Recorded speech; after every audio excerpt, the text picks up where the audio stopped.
Vancouver Canucks and Calgary Flames go at it. 4 games coming up in the next week or so, basically the next 7 days. We got Thursday the 11th, Saturday the 13th, Monday the 15th, all 3 of those in Vancouver at Rogers Arena. Wednesday the 17th in Calgary. All of those games, 7 p.m. Pacific. I guess that's 8 p.m. in Calgary. We got red as the background in this one, and you might be thinking, wait, that's the Flames color, and you're a Canucks fan. Well, the last time the Canucks won, apparently in my preview, I did red, and that was against Winnipeg like 2 weeks ago. So Calgary 6-5-1 coming into this one. That places them 5th in the North Division, so just on the outside of the playoffs looking in. They're basically even with the Oilers. They just played less games. So basically them, the Oilers, and the Jets are sort of battling for that 3, 4, 5 slot. The Canucks, on the other hand, are sitting very comfortably in that number 6 position at 6-10, coming off of 5 straight losses, and they've played more games played than Calgary, and they're still in 6th. Calgary's won their last 2 games, so they played both of their last 2 games at home. They beat the Jets 6-4, they beat the Oilers 6-4, and they beat the Jets 3-2, sorry about that. And then the Canucks have had a miserable week and a half.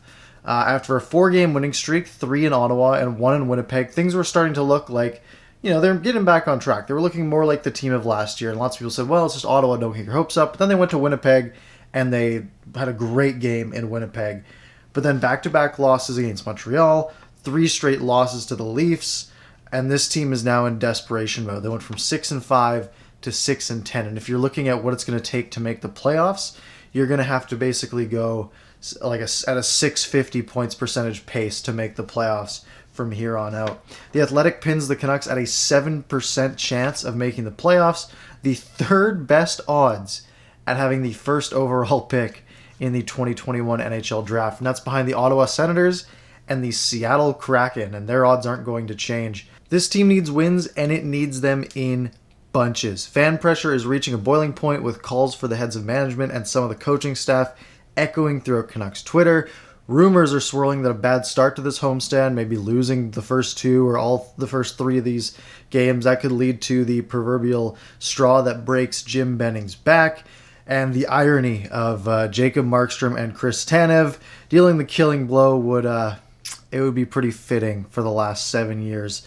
JD Burke, regardless of how polarizing he is in this market, I know most of you probably, or lots of you probably hate him, lots of you might like him. I think he said it best.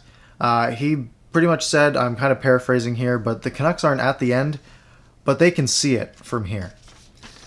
On to the goaltending for this series. I'm assuming Jacob Markstrom is going to play all 4 of these games for Calgary, unless something happens to him.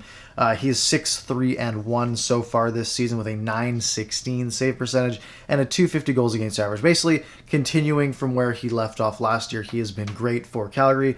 The Canucks, on the other hand, have had some spotty goaltending, but they have definitely not been the problem. You would like them to, be better and steal some more games, but the defensive play from the team in front of them has really been the issue. Demko and Holtby, I'm assuming Demko will be playing on Thursday, and then we'll see how many games he gets after that. If he plays well on Thursday, they'll keep running him until he has a bad game, and then they have Holtby there to back up. Both goalies are 3-5 so far this year, so each of them have played 8 games, and we're 6-10. Demko with an .897 save percentage, Holtby with an .885, so not a ton of difference there. And goals against average, Demko with a 3.81, Holtby with a 3.75. So goaltending has not been great, but it's also not been the big issue for the Canucks. On the front end, scoring leaders for both teams. For Calgary, leading them in scoring is Johnny Gaudreau. He's got 7 goals and 6 assists for 13 points. All these are in 12 games for Calgary. And that's big for Gaudreau. Gaudreau only had 18 goals last year. People were thinking, is he, he's taken a step back. Maybe they should trade him. There was a lot of those talks going around. But he's come in, and he has been great for Calgary so far this year. Elias Lindholm also has 13 points with 4 goals and 9 assists. You have guys like Matthew Tkachuk, 5 goals and 5 assists for 10 points. Sean Monahan, a steady 2 goals, 7 assists for 9 points. And Michael Backlund, 3 goals, 5 assists for 8 points. On the Canucks side, Canucks have played 16 games played, so 25% more games basically. Quinn Hughes leads the team in scoring, continues to lead defensemen in scoring. 1 goal, 16 assists for Quinn Hughes for 17 points in 16 games. Keep in mind, though, Hughes has been struggling on the defensive end, and the entire team has. It's really not just him. He also has a league-leading minus 13 in the plus-minus column. And plus-minus isn't everything, but he hasn't been great in his own end. But his passing in the offensive zone is ridiculous. Brock Besser leads the team in goals, and he comes up second in points with 9 goals, 6 assists for 15 points. JT Miller, in his 13 games that he's played, he has 3 goals and 10 assists for 13 points.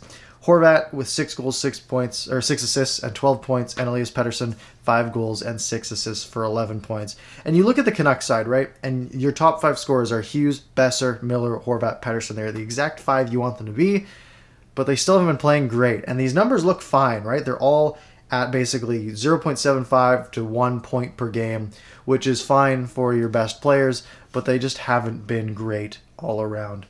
On the injury report, Calgary, pretty minor here. Just Derek Ryan is still out. He had a fractured finger about a week ago, so he's still listed as day-to-day. I think he's coming off IR whenever that happens.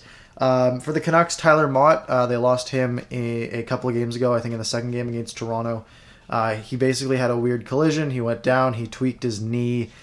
He's listed as day-to-day according to Roto World. That's where I get my injury reports from.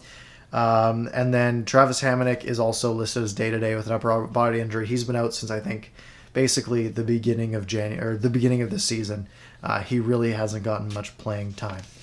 That's it for this preview. If you enjoyed the video, hit like and that subscribe button. You can follow me on Twitter, join the Discord. We got post-game recaps after every Canucks game, and I usually do a film analysis the day after, or sometimes we go around the league, do some film analysis on other teams as well. So if you're interested in watching me break down the game, we'll have a card up here that will take you to the playlist for some of those analysis videos. They're pretty good. I've got a tablet that I'm drawing up plays on, so it's really fun. Anyways, that's all I've got. I hope you have a good night, and I will see you after the game.